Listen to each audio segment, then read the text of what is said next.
بالله من الشيطان الرجيم بسم الله الرحمن الرحيم أرأيت الذي يكذب بالدين فذلك الذي يدعو اليتيم ولا يحض على طعام المسكين وويل للمصلين الذين هم عن صلاتهم ساهون الذين هم يراءون وَيَمْنَعُونَ الْمَاعُونَ تم نے دیکھا اس شخص کو جو آخرت کی جزا و سزا کو جھٹلاتا ہے، وہی تو ہے جو یتیم کو دھکے دیتا ہے اور مسکین کا کھانا دینے پر نہیں اکساتا۔ پھر تباہی ہے ان نماز پڑھنے والوں کے لیے جو اپنی نماز سے غفلت برتتے ہیں، جو ریاکاری کرتے ہیں اور معمولی ضرورت کی چیزیں لوگوں کو دینے سے گریز کرتے ہیں۔ صدق اللہ۔ جزاک اللہ خیرا وجزا۔ الحمدللہ الذی لم يتخذ ولدا ولم يكن له شریک فی الملک ولم يكن له من الذل وکبرہ تکبیرا، والصلاة والسلام علی من لا نبی بعد۔ تمام تعریفیں حمد و ثنا اس اللہ عز و جل کے لیے جس نے نہ کسی کو بیٹا ہی بنایا اور نہ ہی اس کی ملکیت میں اس کی بادشاہی میں کوئی اس کا شریک ہے، اور نہ ہی وہ عاجز ہے کہ کوئی اس کا مددگار ہو۔ ہم اسی کی بڑائی بیان کرتے ہیں، کمال درجے کی بڑائی۔ عزیز رفقائے اسٹڈی سرکل، آج الحمدللہ ثم الحمدللہ ہمارا یہ 185واں دن 185th day of study circle ہے، جس میں ہم یہ 26واں کتابچہ روداد میں 5 حصے ہم نے پڑھے، تو اس کو بھی میں نے ایک کاؤنٹ کیا، تو یہ 26 بکلیٹ ہوتی ہے، بک اور بکلیٹ، جیسے سیرت ختم الرسل کے نام سے مرتب کیا گیا مولانا ابوالعلا مودودی کی۔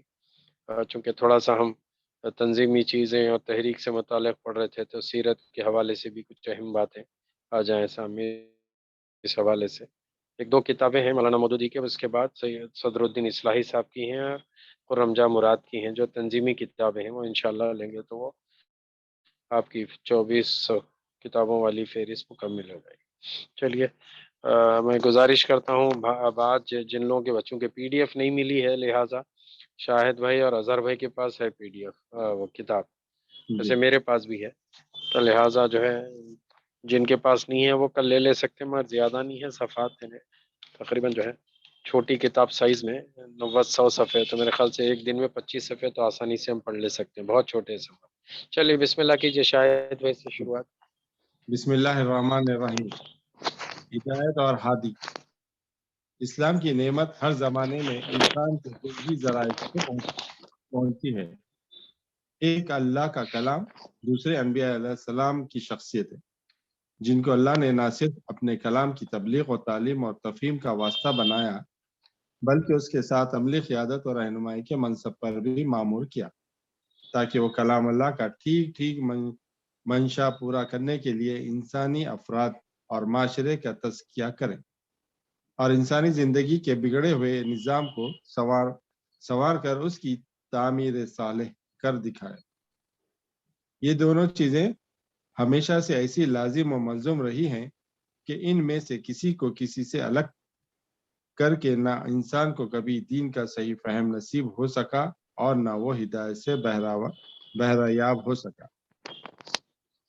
کتاب کو نبی سے الگ کر دیجئے تو وہ ایک کشتی ہے ناخدا کے بغیر، جسے لے کر اناڑی مسافر زندگی کے سمندر میں خواہ کتنے ہی بھٹکتے پھرے منزل مقصود پر کبھی نہیں پہنچ سکتے۔ اور نبی کو کتاب اللہ سے الگ کر دیجئے تو خدا کا راستہ پانے کے بجائے آدمی ناخدا ہی کو خدا بنا بیٹھنے سے کبھی نہیں بچ سکتا۔ دونوں ہی نتیجے پچھلی قومیں دیکھ چکی ہیں۔ ہندوؤں نے اپنے انبیاء کی سیرتوں کو گم کیا اور صرف کتابیں لے کر بیٹھ گئے۔ انجام یہ ہوا کہ کتابیں ان کے لیے لفظی گورکھ دھندوں سے بڑھ کر کچھ نہ رہی، حتیٰ کہ آخرکار خود انہیں بھی وہ گم کر بیٹھے۔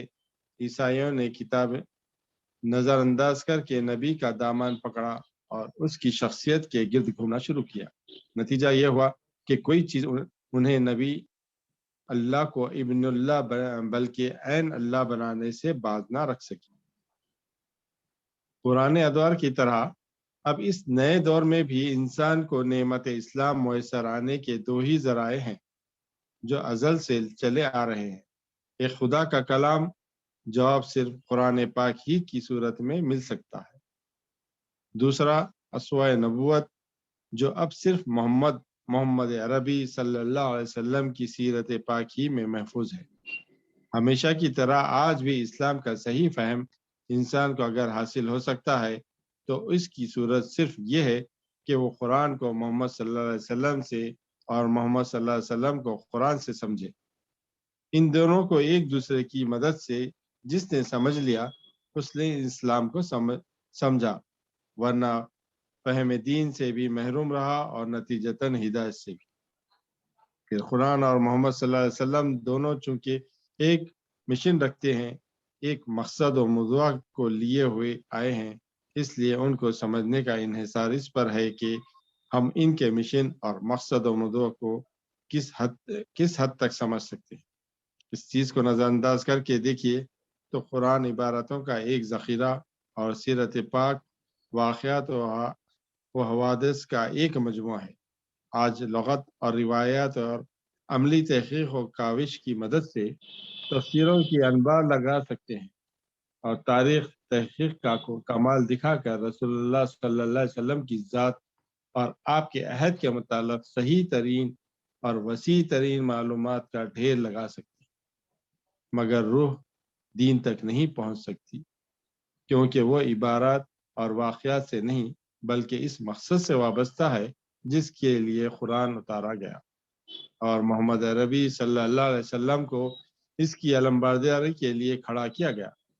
اس مقصد کا تصور جتنا صحیح ہوگا اتنا ہی قرآن اور سیرت کا فہم صحیح، اور جتنا وہ ناقص ہوگا اتنا ہی ان دونوں کا فہم ناقص رہے گا۔ یہ ایک حقیقت ہے کہ قرآن اور سیرت محمدی علی صاحب الصلاۃ والسلام دونوں ہی بجز ناپائیدہ کنار ہیں۔ کوئی انسان یہ چاہے کہ ان تمام معافی اور فوائد و برکات کا احاطہ کر لے تو اس میں کبھی کامیاب نہیں ہو سکتا۔ البتہ جس چیز کی کوشش کی جا سکتی ہے وہ بس یہ ہے کہ جس حد تک ممکن ہو آدمی ان کا زیادہ سے زیادہ فہم حاصل کر لے اور ان کی مدد سے روح دین تک رسائی پائے۔ جی کیا کہا ہے یہاں پہ مولانا؟ ہدایت اور ہادی ہے ٹاپک کا نام۔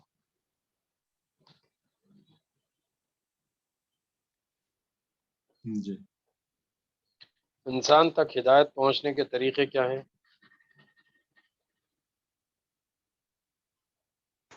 قرآن اور احادیث۔ انبیاء کی کتاب سیرت ہے۔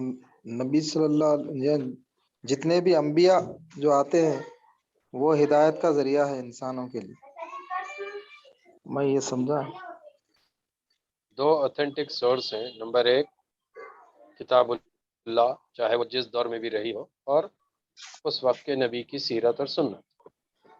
یہ دو سورسز آف انفارمیشن ہیں جو مستند ہیں، چونکہ جیسا کہا گیا کہ آپ جو ہے نبی کو کتاب سے الگ کر دو، کتاب کو نبی سے الگ کر دو، تو جو کچھ حشر نشر ہوتا، ایک تو غیر مسلموں ہندوؤں کا بتا دیا مولانا نے کہ انہوں نے جو ہے انبیاء کو چھوڑا اور ان کی کتابوں کو لے کے بیٹھ گئے تو گورکھ دھندے سے بڑھ کے اب کچھ بھی باقی نہیں۔ دوسری طرف عیسائیوں کی ایکسٹریم انتہا یہ کہ انہوں نے کتاب کو چھوڑ دیا، کتاب اللہ کو، اور پکڑ لیے صرف نبی کے نام کو، اور نبی کو بیٹا بنا دیا، اور اس کے نتیجے میں جو کچھ آپ دیکھتے ہیں کہ وہ بلکہ بیٹا ہی نہیں، ابن اللہ نہیں بلکہ عین اللہ بنانے سے باز نہ رکھ سکے۔ کتاب چھوڑے تو کیا ہو گیا، وہاں کتابیں پکڑے، نبی چھوڑے تو کیا ہوا۔ تو یہ کتاب اور نبی دونوں بھی لازم اور ملزوم ہے کسی کے لیے بھی ہدایت، اور یہ اللہ کی طرف سے ایک نعمت ہے۔ کشتی کی مثال دی گئی نا خدا۔ ناخدا بولے تو چلانے والے کو بولتے ہیں. کشتی چلانے کشتی والے کا جو ملا ہوتا ہے چلانے والا، سیلر جسے کہتے ہیں، یا موٹی اصطلاح میں کیپٹن بولتے ہیں غالباً. تو کشتی کا جو ملا ہوتا وہ ہے ناخدا. آپ امیجن کیجئے کشتی پہ چلانے والا نہ ہو تو کشتی کیسے ڈائریکشن میں جائے گی، کدھر جائے گی، لہروں کی نظر ہوگی، ڈائریکشن میں نہیں رہے گا. تو اس وجہ سے جو ہے اصل میں اب آپ کے میرے لیے چونکہ قرآن اور حدیث جو ہے ہمارے لیے ماخذ ہیں، اور اسی سے ہماری ساری دینی اور علمی معلومات کا ذخیرہ ہمیں ملتا ہے، اور یہی ہماری عقائد کی بنیاد ہے. تو ہمارے پاس اس کی قدر کم ہے. آپ ان لوگوں سے پوچھئے جن کے پاس نہ کتاب ہے نہ نبی کا اسوہ ہے. آپ یہ بتائیے کہ عیسائیوں کوئی آج دنیا میں مسلمانوں سے بڑی تعداد میں عیسائی ہے، ان کے پاس حضرت عیسیٰ کی کوئی سیرت موجود ہے؟ کتاب تو جو کچھ ہے وہ تو اتنا گئی گزری حالت میں ہے کہ آپ تصور نہیں کر سکتے. ایک کتاب بائبل ہے ان کی، اس کا نام ہے ریڈ لیٹرڈ بائبل. یعنی وہ بائبل جس میں خدا کے کہے ہوئے الفاظ کو ریڈ لیٹرز میں لکھا گیا، لال پنک سے، لال سیاہی سے. اور میں نے ایک لیکچر سنا تھا، ایک پاسٹر تھے کینیڈا کے، ابھی شاید اللہ رحم فرمائے، اگر ہیں تو بہرحال بہت غیر معمولی صلاحیت تھی، گیری ملر نام تھا. انہوں نے کہا کہ میں آپ کو ایک ہوم ورک دے رہا ہوں، ایک ریڈ لیٹرڈ بائبل بازار کو جائیے، خرید کے لے آئیے، اور ساتھ میں ایک قینچی بھی لائیے اچھی تیز، اور ریڈ لیٹر بائبل کو سامنے لا کے اس میں سے وہ لال الفاظ جتنے ہیں لکھے ہوئے ان سب کو کاٹ کے کسی نیوز پیپر پہ چپکاتے چلی آئی. اور یہ کوئی عام آدمی نہیں، انٹرنیشنل لیول کا ایک پاسٹر بول رہا. تو بولے 2 کالم کے کسی انگریزی اخبار میں، اردو میں تھوڑی رائٹنگ باریک ہونے سے زیادہ یہ ہوتی، انگلش کی جو لائنیں ہوتی وہ فکس طے ہیں، چھوٹی بڑی نہیں کرتے اس سے چھوٹی کرے تو پڑھے نہیں جاتا. 2 انگلش کے نیوز پیپر کے کالم سے زیادہ الفاظ نہیں ہے پوری بائبل میں خدا کے. تو پھر وہ ہے کس کے الفاظ؟ وہ الفاظ ہیں یا تو Mark, Matthew, Luke and John کے.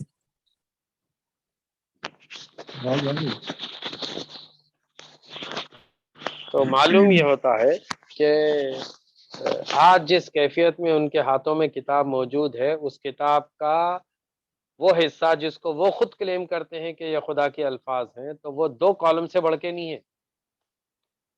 اور آپ کے ہاتھوں، میرے ہاتھوں میں جو قرآن کا نسخہ موجود ہے اللہ کے کلام کی حیثیت سے، اسے آپ پڑھیں گے تو ہر آیت اور ہر لفظ اپنے آپ میں بول رہا ہے کہ یہ محمد صلی اللہ علیہ وسلم کا کلام نہیں ہو سکتا. اس لیے کہ آپ حدیث کے الفاظ کو اگر تھوڑے سے علم کے ساتھ، ذوق کے ساتھ ہم احادیث کو بھی پڑھتے ہیں اور احادیث کے الفاظ پہ غور کرتے ہیں، تو احادیث اور قرآن کے الفاظ میں ایک خاص الگ ہی فرق محسوس ہوگا. کلام اللہ ہے، کلام محمد کلام محمد. جبکہ ایک ہی زبان سے، ایک ہی منہ سے دونوں باتیں نکل رہی تھی، اور کہا جا رہا تھا کہ اللہ نے فلاں صورت میں یہ آیت نازل کی ہے، وہ کلام اللہ ہے، اور اسی نبی کی زبان مبارک سے یہ الفاظ نکل رہے تھے، کہا کہ یہ ابھی جبریل آئے اور اللہ نے مجھے یہ بتایا، یہ کہا تم تک پیغام. مطلب یہ کہ ایک ہی منہ سے دونوں باتیں نکل رہی. یہ الفاظ انسانی انداز کے ہیں اور وہ الفاظ آفاقی الہامی ہیں.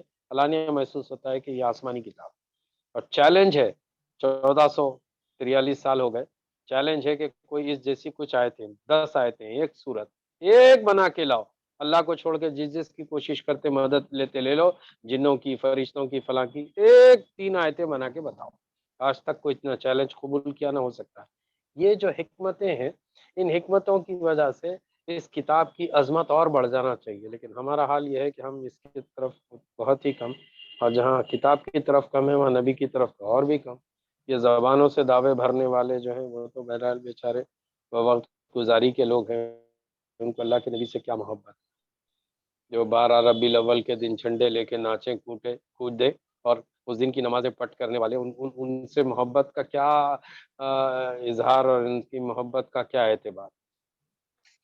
چلیے، تو نیکسٹ سب ہیڈنگ ہے دائی. دائی کے آ گئے اظہر صاحب. چلیے، آپ جہاں تک پڑھ سکتے ہیں پڑھیں، وہ نہیں آئیں گے تو پھر آگے میں پڑھتا ہوں. جی. دائی، منصب، مشن، شخصیت و کردار.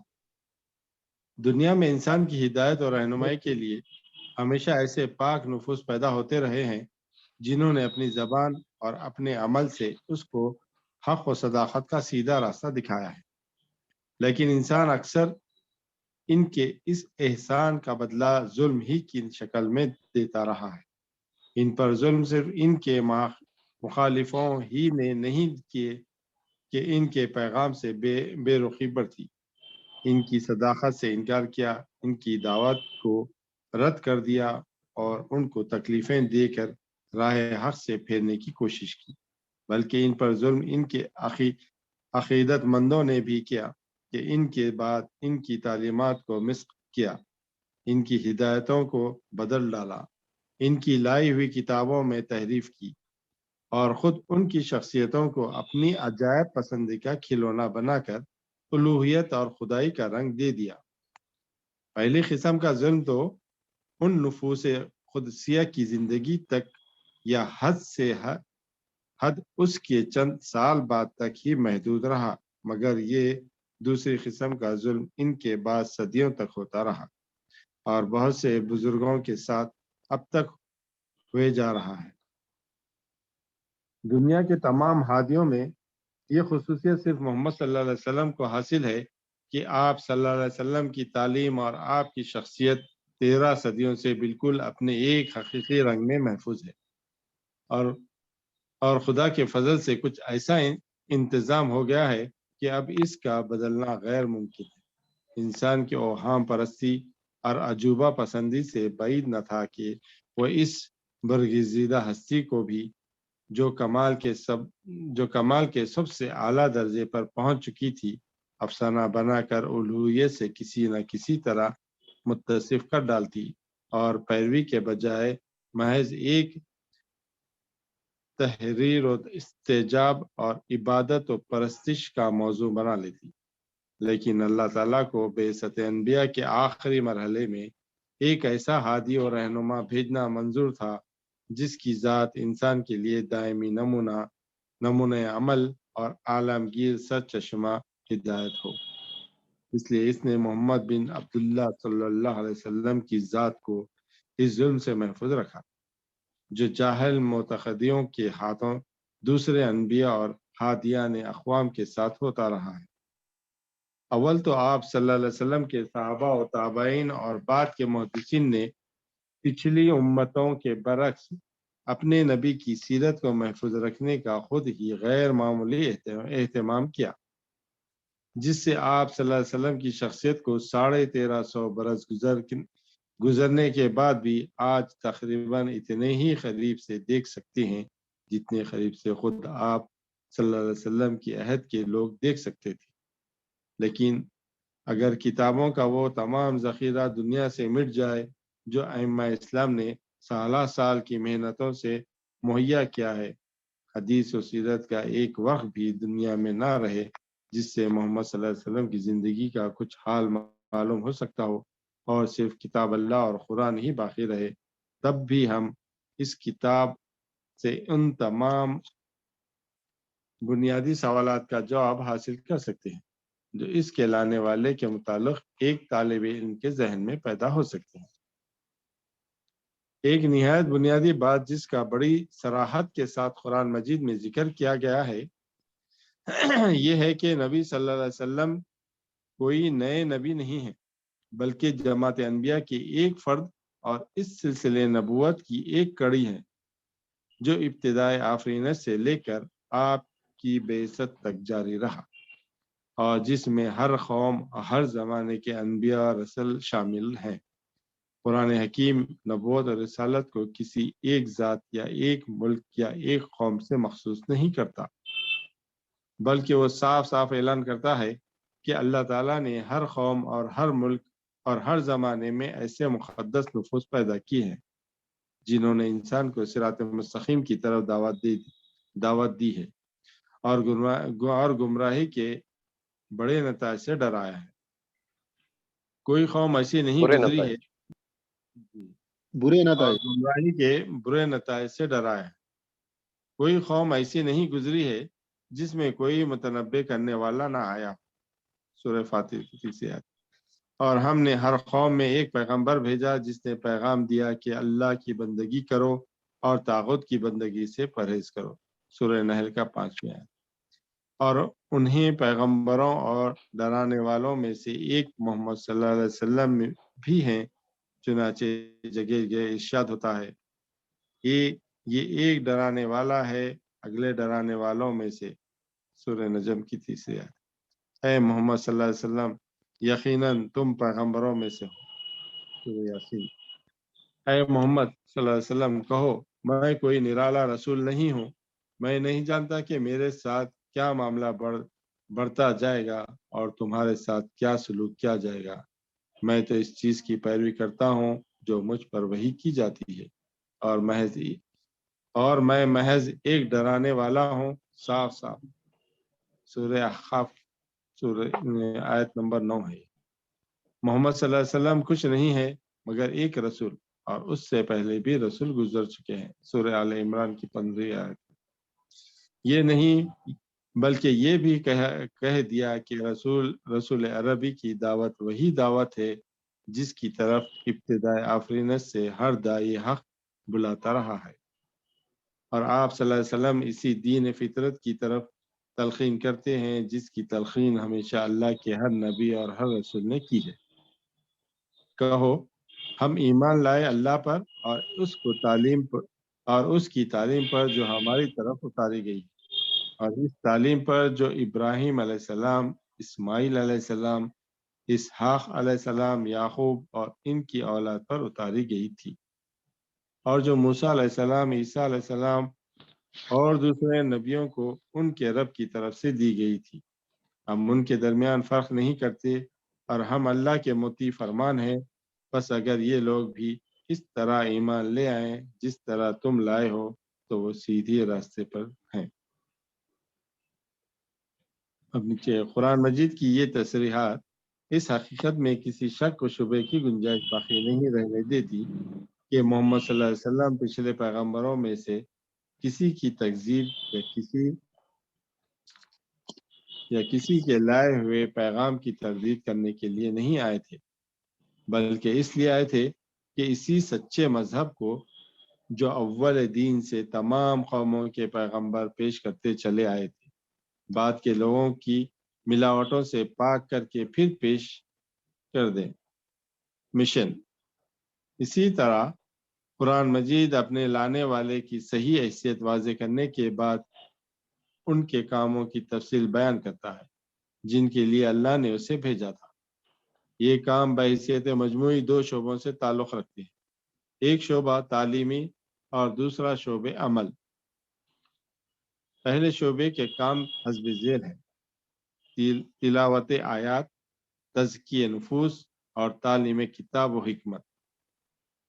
در حقیقت ایمان لانے والوں پر اللہ کا بڑا احسان ہے کہ اس نے ان کے درمیان خود انہی میں سے ایک ایسا رسول اٹھایا جو انہی کی آیات سناتا ہے اور ان کا تزکیہ کرتا ہے، اور انہیں کتاب اور حکمت کی تعلیم دیتا ہے، ورنہ اس سے پہلے تو وہ سری گمراہی میں پڑے ہوئے تھے۔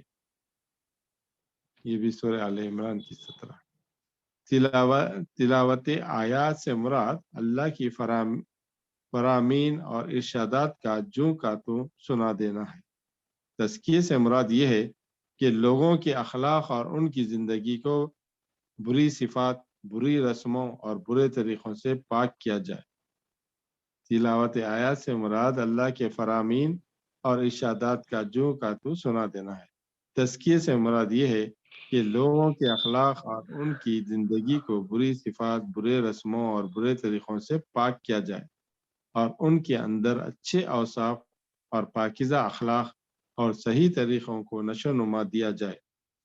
ان کے اندر ایسی بصیرت پیدا کی جائے کہ وہ کتاب کی اصل روح تک پہنچ سکے، اور انہیں وہ حکمت سکھائی جائے جس سے وہ اپنی زندگی کے تمام مختلف وسعت پذیر پہلوؤں کو کتاب اللہ کے مطابق ڈھالتے جائیں۔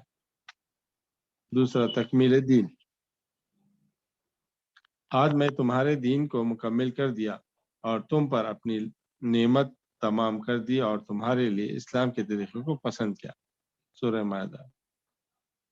دوسرے الفاظ میں قرآن کے بھیجنے والے نے اس کے لانے والے سے صرف اتنی ہی خدمت نہیں لی کہ وہ اس کی آیات کی تلاوت کرے، نفوس کا تزکیہ کرے اور کتاب و حکمت کی تعلیم دے، بلکہ اس نے اپنے اس نیک بندے کے ذریعے سے اس کام کو پائے تکمیل تک پہنچا دیا جو آیت نوع انسانی تک بھیجنی تھی۔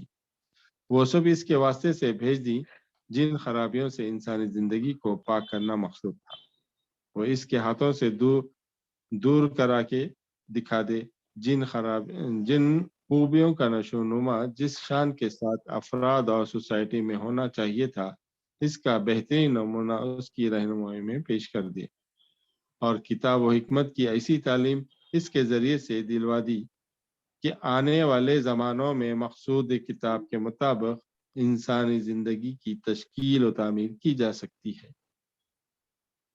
تیسرا، ان تمام اختلافات کی حقیقت واضح کرنا جو اصل دین میں پچھلے انبیاء کی امتوں کے درمیان پیدا ہو گئے تھے، اور تمام پردوں کو ہٹا کر، تمام آمیزشوں کو چھانٹ کر، تمام الجھنوں کو صاف کر کے اس راہ راست کو پوری روشنی میں نمایاں کر دینا جس کی پیروی ہمیشہ سے خدا کی رضا کو پہنچنے کی ایک ہی راہ رہی ہے۔ بخدا کہ ہم نے اے محمد صلی اللہ علیہ وسلم تم سے پہلے مختلف امتوں کی طرف ہدایت بھیجی، مگر اس کے بعد شیطان نے ان یہ کی تیسری بات پھر سے پڑھیے ذرا۔ جی، ان تمام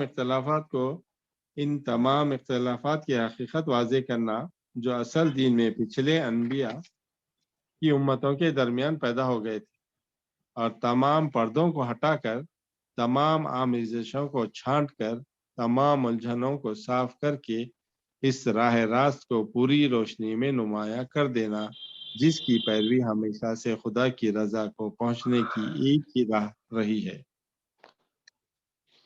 بخدا کہ ہم نے محمد صلی اللہ علیہ وسلم تم سے پہلے مختلف امتوں کی طرف ہدایت بھیجی، مگر اس کے بعد شیطان نے ان کی غلط اعمال کو ان کے لیے خوشنما بنا دیا، چنانچہ آج وہی ان کا سرپرست بنا ہوا ہے اور وہ دردناک عذاب کے مستحق ہو گئے ہیں۔ اور ہم نے تم پر یہ کتاب صرف اس لیے نازل کی ہے کہ اس حقیقت کو ان کے سامنے واضح کر دوں جس میں ان کے درمیان اختلاف پایا جاتا ہے، اور اس لیے کہ یہ کتاب ہدایت اور رحمت ہے ان کے لیے جو اس کی پیروی قبول کر لیں۔ یہ سورہ نحل کی، اور سورہ مائدہ میں یہ ہے، اے اہل کتاب، تمہارے پاس ہمارا رسول آ گیا ہے جو تمہارے سامنے بہت سی ان چیزوں کو کھول کر بیان کرتا ہے جنہیں تم کتاب میں سے چھپاتے ہو، اور بہت سی باتوں کو معاف کر دیتا ہے۔ تمہارے پاس اللہ کی طرف سے ایک روشنی اور ایک واضح کتاب آ گئی ہے جس کے ذریعے سے اللہ ان لوگوں کو جو اس کی پسند کے مطابق چلتے ہیں امن و سلامتی کی راہیں دکھاتا ہے، اور انہیں تاریکیوں سے روشنی میں نکال لاتا ہے اور سیدھی راہ کی طرف ان کی رہنمائی کرتا ہے۔ اور چوتھا ہے، نافرمانوں کو ڈرانا، فرما برداروں کی رحمت الہی کی خوشخبری دینا اور اللہ کے دین کی اشاعت کرنا۔ سورہ احزاب کی آیت کا ترجمہ ہے، اے نبی، ہم نے تم کو گواہ اور خوشخبری دینے والا اور ڈرانے والا اور اللہ کے حکم سے اللہ کی طرف دعوت دینے والا اور ایک روشن آفتاب بنا کر بھیجا ہے۔ دوسرا شعبہ عملی زندگی اور اس کے معاملات سے تعلق رکھتا ہے، اور اس کے دو کام ہیں۔ ایک ہے نیکی کا حکم دینا، برائی سے روکنا، حرام و حلال کی حدود قائم کرنا، اور انسان کو خدا کے سوا دوسروں کی عائد کردہ پابندیوں سے آزاد اور ان کے لادے ہوئے بوجھوں سے ہلکا کرنا۔ وہ ان کو نیکی کا حکم دیتا ہے، بدی سے روکتا ہے۔ یہ سورہ اعراف کی 19ویں آیت کا ترجمہ ہے۔ وہ ان کو نیکی کا حکم دیتا ہے، بدی سے روکتا ہے، ان کے لیے پاک چیزوں کو حلال کرتا ہے اور ناپاک چیزوں کو حرام قرار دیتا ہے، اور ان پر سے وہ بوجھ اتارتا ہے اور ان بدنشوں کو کاٹتا ہے جن میں وہ دبے اور جکڑے ہوئے تھے۔ پس جو لوگ اس پر ایمان لائیں اور اس کی حمایت کریں اور اس نور کی پیروی کریں جو اس کے ساتھ نازل کیا گیا ہے، وہی فلاح پانے والے ہیں۔ دوسرا ہے بندگان خدا میں حق اور عدل کے ساتھ فیصلہ کرنا۔ بندگان خدا میں حق اور عدل کے ساتھ فیصلہ کرنا۔ اے محمد صلی اللہ علیہ وسلم، ہم نے تم پر حق کے ساتھ یہ کتاب نازل کی ہے تاکہ تم اللہ کے بتائے ہوئے قوانین کے مطابق لوگوں کے فیصلے کرو اور خیانت کرنے والوں کے وکیل نہ بنو۔ تیسرا ہے اللہ کے دین کو اس طرح قائم کر دینا کہ انسانی زندگی کا پورا نظام اسی کے تابع ہو۔ اللہ کے دین کو اس طرح قائم کر دینا کہ انسانی زندگی کا پورا نظام اسی کے تابع ہو اور دوسرے سب طریقے اس کے مقابلے میں دب کر رہ جائیں۔ وہ اللہ ہی ہے جس نے اپنے رسول کو ہدایت اور دین حق کے ساتھ بھیجا تاکہ اسے پوری طرح جن سے حق پر غالب کر دے۔ سورہ فتح کی تیسری آیت کا ترجمہ۔ اس طرح نبی کے کام کا یہ شعبہ سیاست، عدالت، اصلاح اخلاق و تمدن اور قیام تہذیب صالح کی تمام پہلوؤں پر حاوی ہو جاتا ہے۔ محمد صلی اللہ علیہ وسلم کا یہ کام کسی ایک قوم یا ملک یا دور کے لیے مخصوص محمد صلی اللہ علیہ وسلم کا یہ کام کسی ایک قوم یا ملک یا دور کے لیے مخصوص نہیں ہے بلکہ تمام نوع انسانی کے لیے اور تمام زمانوں کے لیے عام ہے۔ سورہ سبا کی تیسری آیت کا ترجمہ۔ اے محمد صلی اللہ علیہ وسلم، ہم نے تم کو تمام انسانوں کے لیے ڈرانے والا اور بشارت دینے والا بنا کر بھیجا ہے، مگر اکثر لوگ نہیں جانتے۔ سورہ اعراف کی ہے یہ بھی ترجمہ ہے اس کا۔ اے محمد صلی اللہ علیہ وسلم کہو، اے انسانوں، میں تم سب کی طرف خدا کا رسول ہوں، اس خدا کا جو آسمان اور زمین کی بادشاہی کا مالک ہے، جس کے سوا کوئی خدا نہیں، جو مارنے اور جلانے والا ہے۔ بس ایمان لاؤ خدا پر اور اس کے رسول نبی امی پر جو خدا اور اس کے فرامین پر ایمان رکھتا ہے، اور اس کی پیروی کرو، امید ہے کہ تم راہ راست پالو گے۔ یہ سورہ انعام کی ہے۔ اے محمد کہو صلی اللہ علیہ وسلم، اور میری طرف یہ قرآن وحی کیا گیا ہے تاکہ میں اس کے ذریعے سے تم کو متنبع کر دوں اور ہر اس شخص کو جسے یہ پہنچے۔ اور سورہ تکویر، یہ قرآن ایک نصیحت ہے تمام دنیا والوں کے لیے، ہر اس شخص کے لیے جو تم میں سے راست رو بننا چاہے۔ اور ایک سورہ احزاب کی 5ویں آیت کا ترجمہ ہے۔ نبوت محمدی کی ایک اور خصوصیت جو قرآن ہمیں بتاتا ہے کہ اس پر سلسلہ نبوت اور رسالت ختم کر دیا گیا اور اس کے بعد دنیا کو پھر کسی نبی کی حاجت باقی نہ رہی۔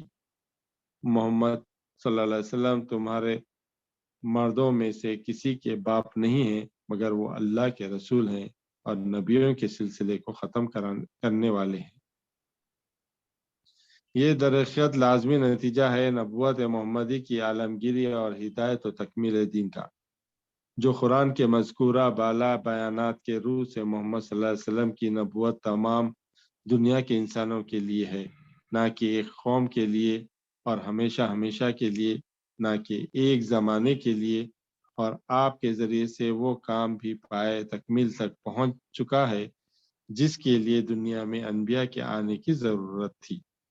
اس لیے یہ سراسر معقول بات ہے کہ آپ صلی اللہ علیہ وسلم پر سلسلہ نبوت ختم کر دیا گیا۔ اس مضمون کو خود نبی صلی اللہ علیہ وسلم نے بہترین اسلوب کے ساتھ ایک حدیث میں واضح کیا ہے۔ فرماتے ہیں کہ میری مثال نبیوں میں ایسی ہے جیسے کسی شخص نے ایک نہایت خوبصورت مکان بنایا اور تمام عمارت بنا کر ایک اینٹ کی جگہ چھوڑ دی اب جو لوگوں نے اس کے گرد چکر لگایا تو وہ خالی جگہ انہیں کھٹکنے لگی اور وہ کہنے لگے کہ اگر یہ آخری اینٹ بھی رکھ دی جاتی تو مکان بالکل مکمل ہو جاتا۔ وہ آخری اینٹ جس کی جگہ نبوت کے محل میں باقی رہ گئی تھی میں ہی ہوں۔ اب میرے بعد کوئی نبی آنے والا نہیں ہے۔ اس مثال سے ختم نبوت کی وجہ صاف سمجھ میں آتی ہے۔ جب دین کامل ہو چکا، آیات الہی پوری وضاحت کے ساتھ بیان ہو چکی اور امر و نواہی، عقائد و عبادات، تمدن و معاشرت، حکومت و سیاست، غرض انسانی زندگی کے ہر شعبے کے متعلق پورے احکام بیان کر دیے گئے اور دنیا کے سامنے اللہ کا کلام اور اللہ کے رسول کا اسوہ حسنہ اس طرح پیش کر دیا گیا کہ ہر قسم کی تلبیس و تحریف سے پاک ہے، اور ہر عہد میں اس سے ہدایت حاصل کی جا سکتی ہے، تو نبوت کی کوئی ضرورت باقی نہیں رہی، صرف تجدید و تذکیر کی ضرورت رہ گئی ہے، جس کے لیے علماء حق اور مومنین صادقین کی جماعت کافی ہے۔ منی بھائی آگے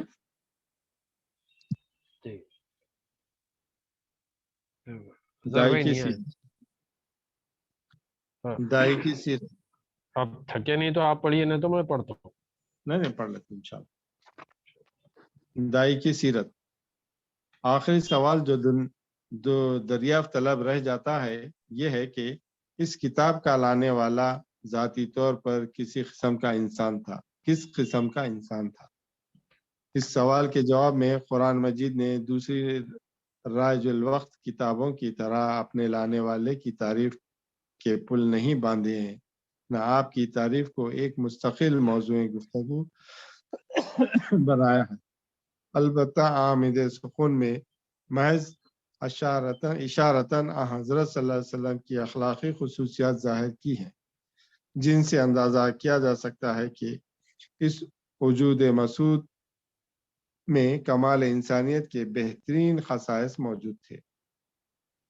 ایک، وہ بتاتا ہے کہ اس کا لانے والا اخلاق کی نہایت بلند مقام پر تھا، اور اے محمد یقیناً تم اخلاق کے بڑے درجے پر ہو۔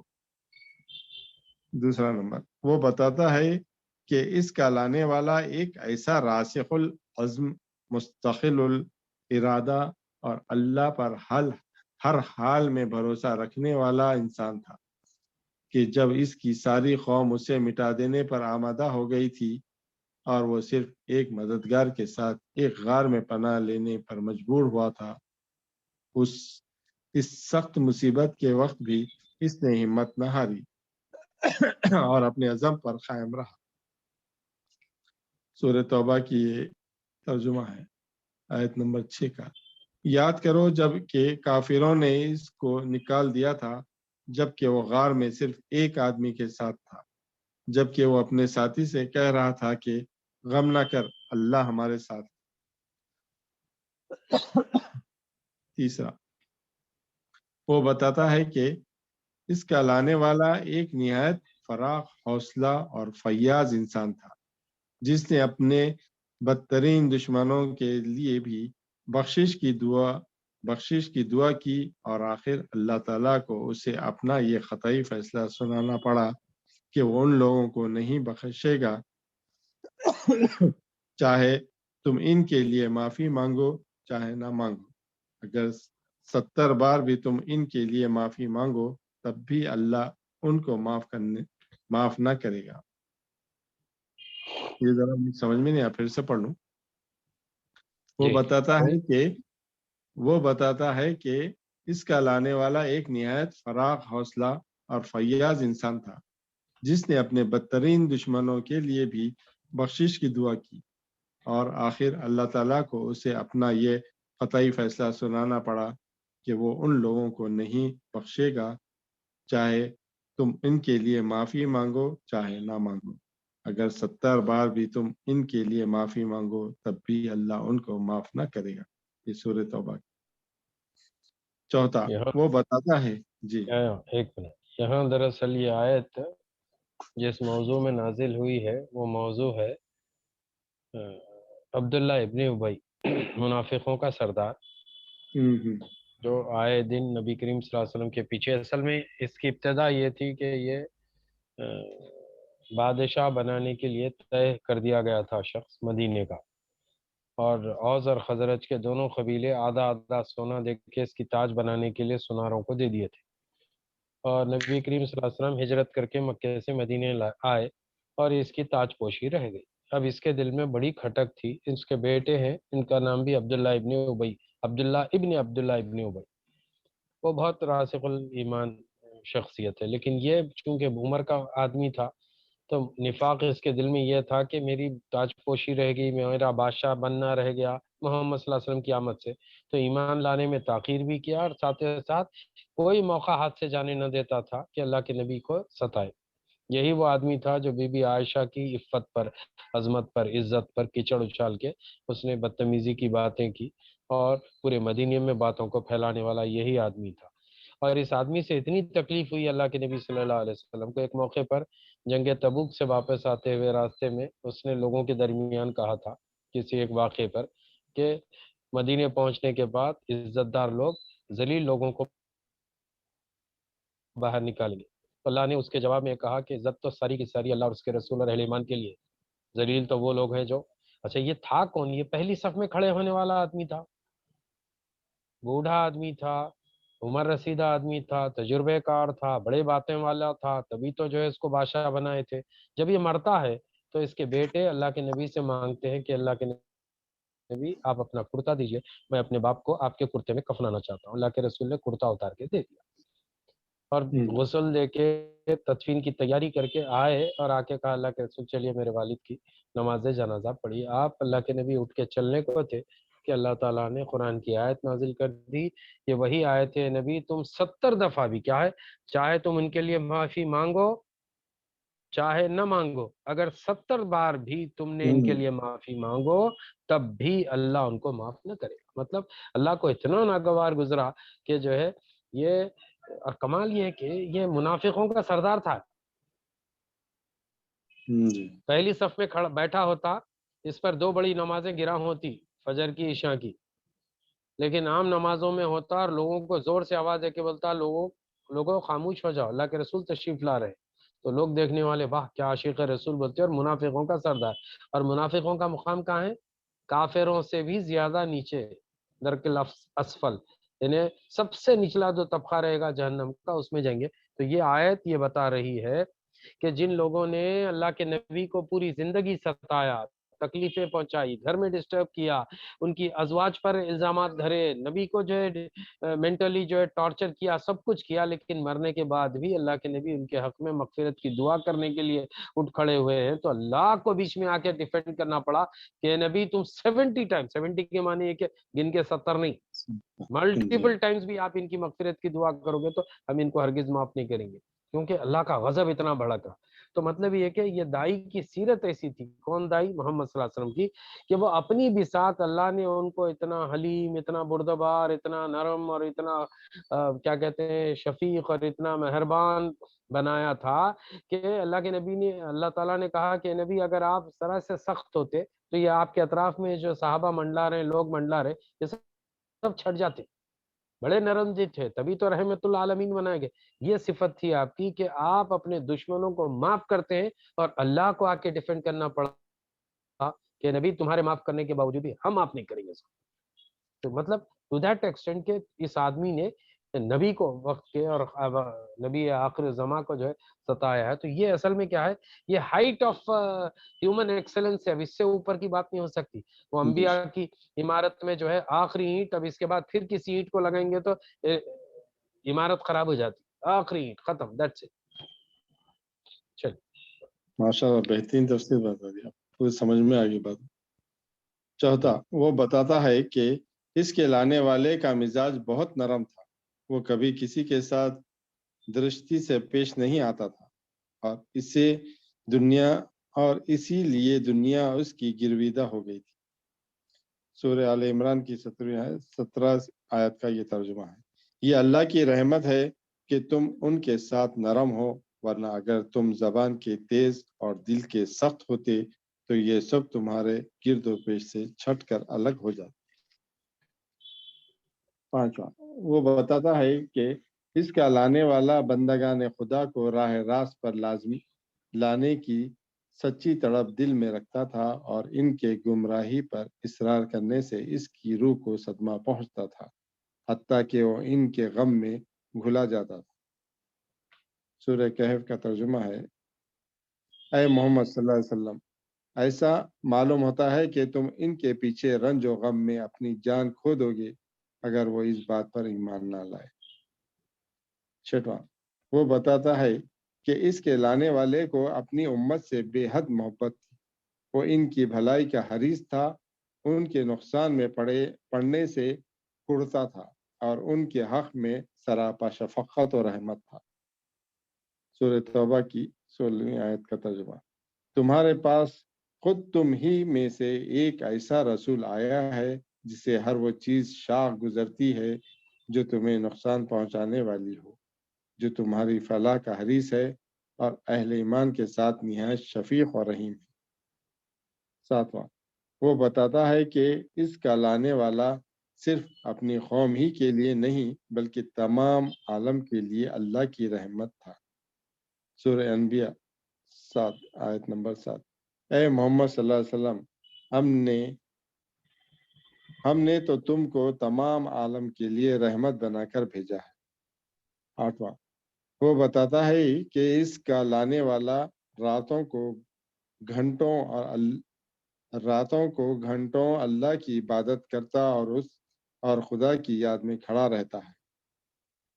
سورہ مزمل کا ترجمہ ہے، اے محمد صلی اللہ علیہ وسلم، تمہارا رب جانتا ہے کہ تم رات کو تقریباً 2/3 حصے تک اور کبھی نصف رات اور کبھی 1/3 حصے تک نماز میں کھڑے رہتے ہو۔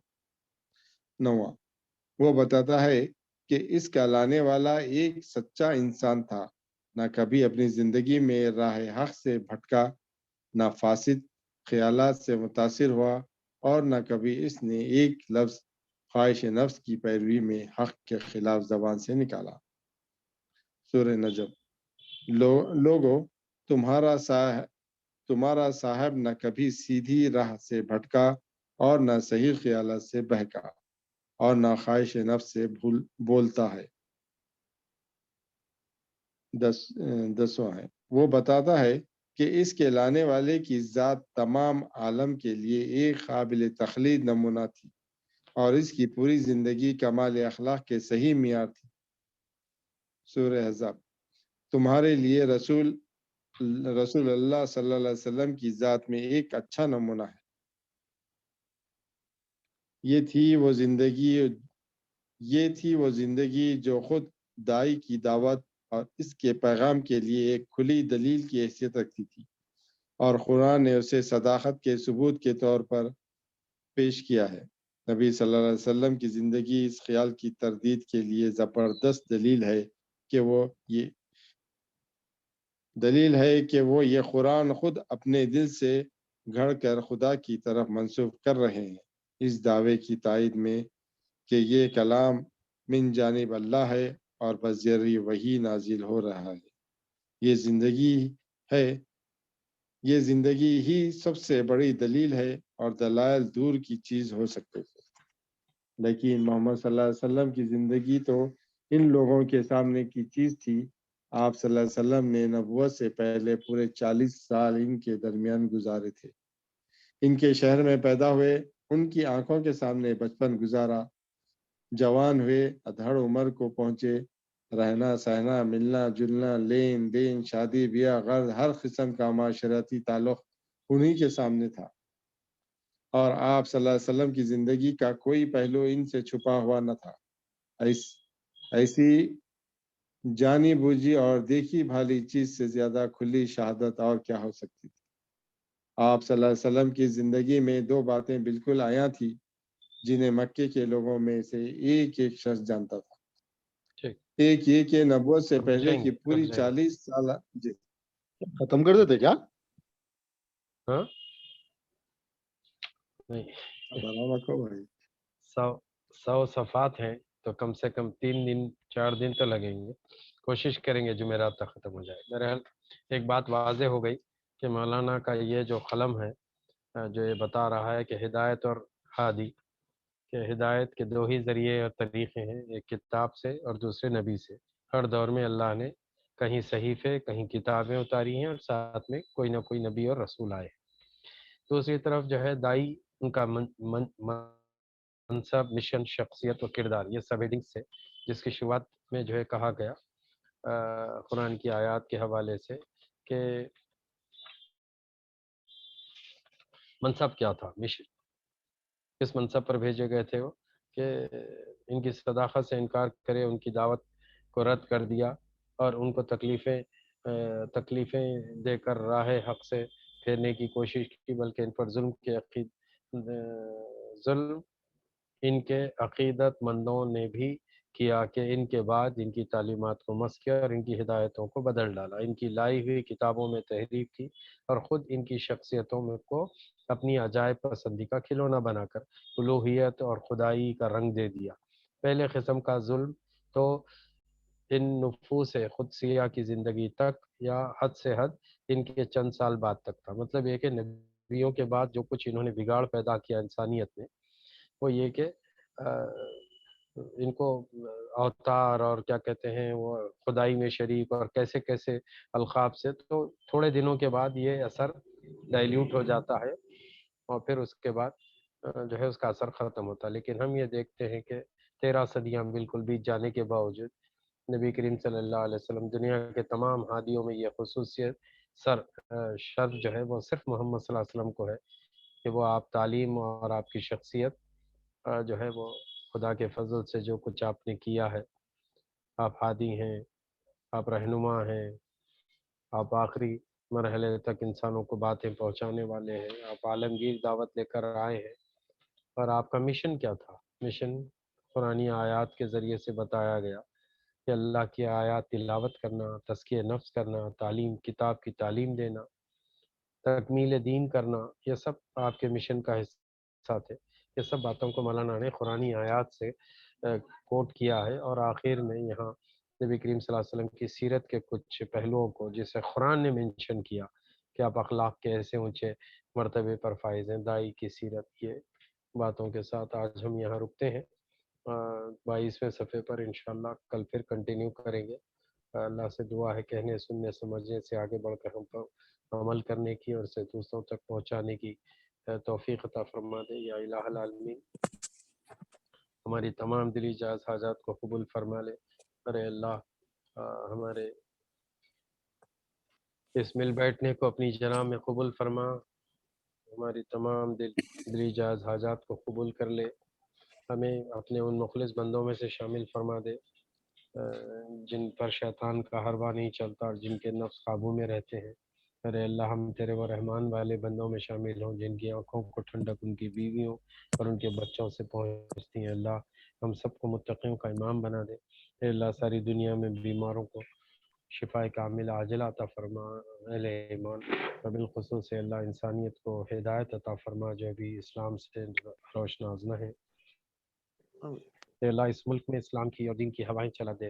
اے اللہ تحریک اسلامی کے ہر فرد کو یہ ذمہ داری کا احساس عطا کر کہ وہ حق کا حق ہونا واضح کر، حق پر عمل کی توفیق عطا کر، باطل کا باطل ہونا واضح کر اور باطل سے بچنے کی تو ہی ہمیں قوت عطا فرما. یا الہ العالمین ہم سب تجھ سے راضی ہیں اللہ، تو بھی ہم سے راضی ہے. سبحان ربک رب العزت عما یصفون وسلام علی المرسلین والحمد للہ رب العالمین. آج ہمارا یہ 125واں دن مکمل ہوا ہے. منیب بھائی جی صرف 4 و 5 ہی پڑھنا ہے کیا؟ دوسروں کو موقع دینا ہی نہیں ہے؟ کتاب ہے آپ کے پاس؟ الحمدللہ.